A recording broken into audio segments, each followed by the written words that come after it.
යන්න හදන්නේ.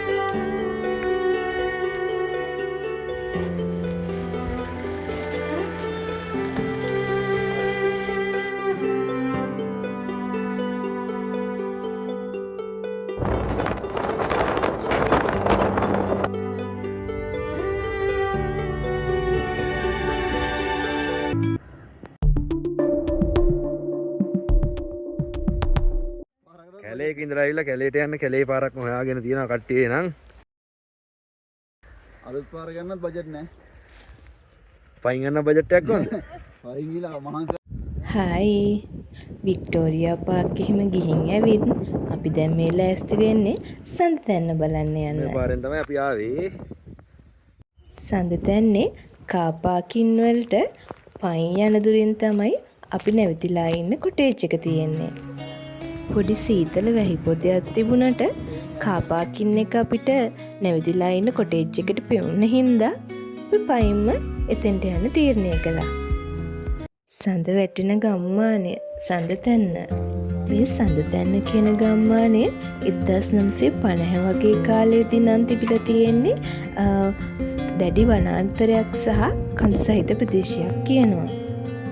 මේ ගම්මානයේ 1960 අවුරුද්දෙන් පස්සේ වතු ව්‍යාපෘති ගෞතන් වැඩසටහන් සහ යටිතල පහසුකම් දියුණු වීමත් එක්ක ජනාවාසී දීලා තියෙනවා කියලා තමයි කියන්නේ. ඒ වුණාට මේ මෑත කාලේදී තමයි මේ ගම්මානයේ සංචාරක ආකර්ෂණය දිනාගෙන තියෙන්නේ. ටිකට් ගන්න තමයි යන්න හදන්නේ. සඳතැන්න බලන්න යන ඔයා ටිකට් ගන්න ඕන මෙන්න මෙතනින්.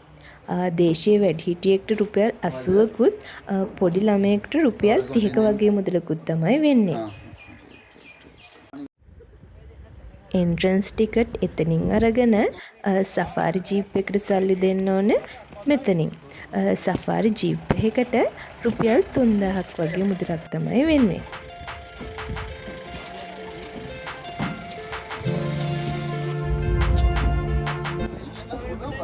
සෆාරිය පටන් අරගෙන එනකොට අපිට ඉස්සෙල්ලාම හම්බුනේ සීතා එළිය ඇග්‍රෝ ෆාම් එක.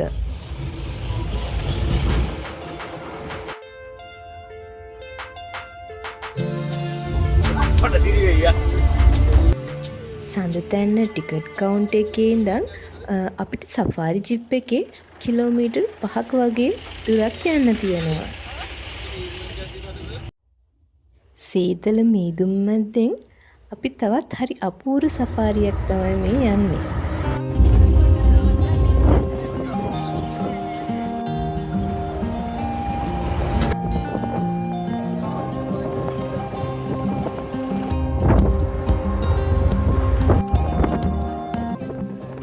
මේ සීතල මැද්දෙන් අන්න අර ඈතින් පේන view point එක ගාවට තමයි යන්නේ. ඒ ඔඩුව ගහගෙන යන්නද?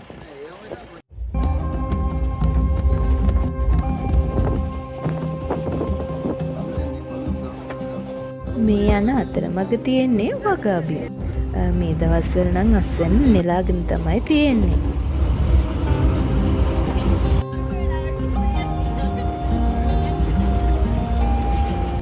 ටිකට් කවුන්ටර් වල ඉඳන් කිලෝමීටර් 4.5ක 5ක වගේ දුරක් ගියාට පස්සේ මෙන්න මේ ස්ථානයේ සෆාරි ජිප් එක නවත්තලා අපි view point එකට පොඩි දුරක් පයින් යන්න ඕන.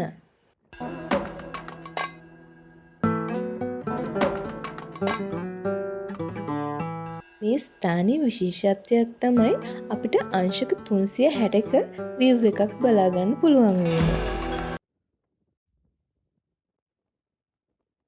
මේ ඉස්සරහින් පේන්න තියෙන ස්ථානයට මිනි වර්ල්ඩ්ස් කියලාත් කියනවා.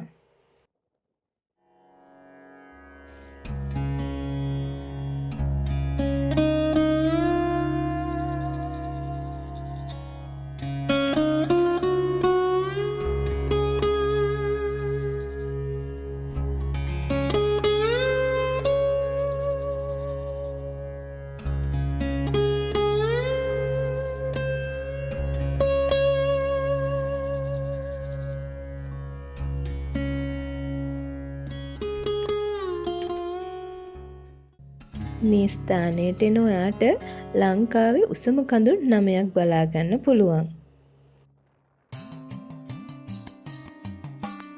මේ වෙලාවේ නම් අධික මීදුමක් තියෙන හින්දා ඒ කඳු බලා ගන්න පුළුවන් කමක් නැහැ.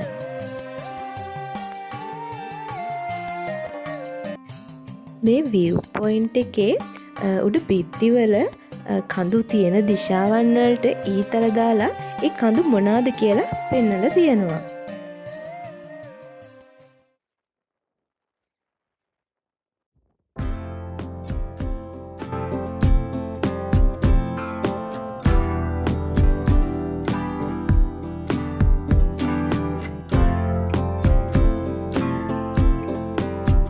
view point එක මුහුදු මට්ටමේ ඉඳන් මීටර් 1900ක වගේ උසකින් තමයි තියෙන්නේ.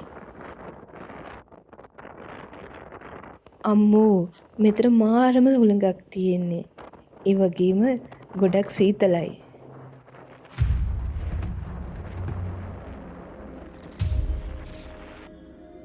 දැන් නම් අවුවක් පායලා තියෙන්නේ. ඒකෙ හින්දා මෙතන වටේට තියෙන කඳු ටික හොඳට බලා ගන්න පුළුවන්.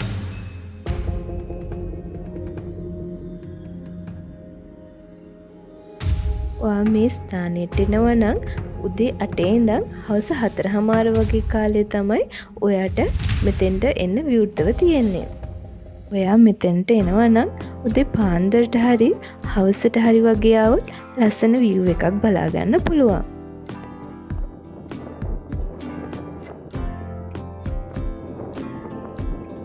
මෙතන තියෙන view එකේ හැටියට මෙතෙන්ට ආවහම යන්න නම් හිතෙන්නේ නැහැ. ඒ වුණාට ඔයාට විනාඩි 20ක් පැය භාගයක් වගේ කාලයක් තමයි මෙතන ඉන්න පුළුවන්. අප සෆාරි ජිප් එකේ මෙතෙන්ට එක් කරගෙන ආපු එක්කෙනාගේ නම් මූණ ටිකක් දැන් හරි නෑ. මොකද එයා දෙතුන් පාරක් කතා කරනකම්ම අපි මෙතෙන්ට වෙලා හිටියා. අමාරුවෙන් හිත හදාගෙන අපි ආපහු එතනින් එන්න පිටත් වුණා. 2016-2017 වගේ කාලෙදි තමයි මේකේ සෆාරි ජීප් යන පටන් අරගෙන තියෙන්නේ. ඒ වුණාට 2021 අවුරුද්ද වගේ ඉඳන් තමයි සඳතැන්නේ සෆාරි වලට ප්‍රසිද්ධ වෙලා තියෙන්නේ. සඳතැන්නේ ගිහින් එනකොට සඳතැන්නේ ගම්මානේ ඉන්න හරි අපුරු 100 කෙනෙක් අපිට හම්බ වුණා. එයා අපිව කරගෙන ගිහිල්ලා එයා ගෙවත්තේ තියෙන වගාවන් අපිට පෙන්නුවා. අර අඹගිරි වගේ ලොකු එකක් ඇවිල්ලා මේ චලන කියන්නේ ඒක සලාදයට ග්‍රෑම් 50 ඉලක්ක වෙනසින් සලාද තවන්නේ කරා. ඔව්.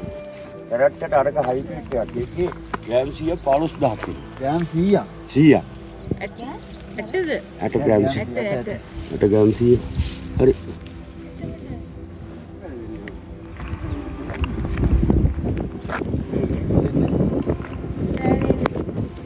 හැදෙනවා ඔබත්.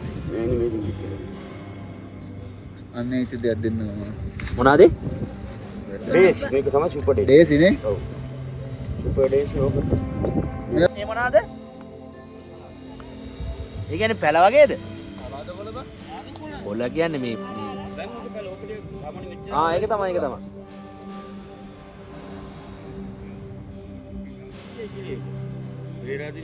මම ස්ට්‍රොබෙරි එකත් කන්න හදන්නේ.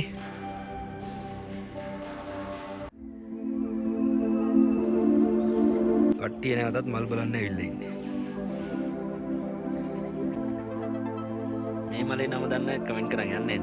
ලස්සනයි මම නෑ වැඩි බලන්න. අර කැප්ටස් එක ගන්න. මේ මල මොකද්ද? ස්ට්‍රෝබෙරිත් කාලා අපි ආපහු අපි නැවතිලා ඉන්න කොටේජ් එකකට ආවා. ඒක මලක් නෙමෙයි. කප්පර වලිය කියලා තමයි කියන්නේ. කොටේජ් එක ගාව මල් විකුණන තැනක් තිබිලා අපි පොඩ්ඩක් ඒ පැත්තටත් ඔලුව දාන්න ආවා.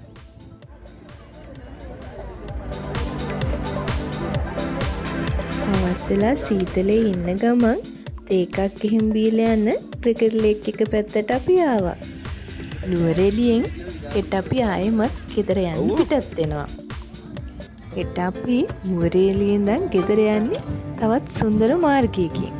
අපි ඒ ගිය සුන්දර ගමන ඊගාව කොටසින් බලා ගමු. ඊගාව කොටස අරන් යනකම් අපේ YouTube channel එක subscribe කරන්න අමතක කරන්න එපා. Travel and feel.